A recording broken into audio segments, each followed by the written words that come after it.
வான்புகழ் கொண்ட வள்ளுவன் வகுத்தமைத்துள்ளான். இப்பொழுது 473வது திருக்குறளுக்கு நாம் செல்வோம். உடைத்தம் வலியறியார் ஊக்கத்தின் ஊக்கி இடைக்கண் முறிந்தார் பலர்.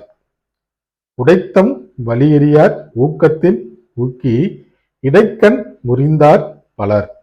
இத்திருக்குறளுக்கான பொருள் என்னவென்பதை இப்போது நாம் காண்போமாக.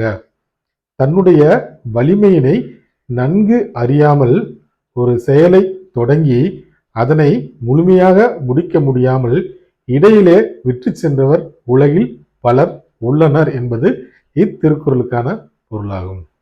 மீண்டும் பொருள், தன்னுடைய வலிமையினை நன்கு அறியாமல் ஒரு செயலை செய்ய தொடங்கி அதனை முழுமையாக முடிக்காமல் இடையிலே விற்று சென்றவர் உலகில் பலர் உள்ளனர் என்பது இத்திருக்குறளுக்கான பொருளாகும்.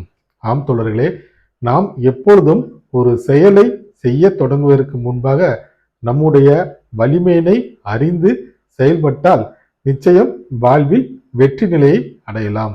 வாழ்க தமிழ், வளர்க தமிழ்நாடு. நன்றி, வணக்கம்.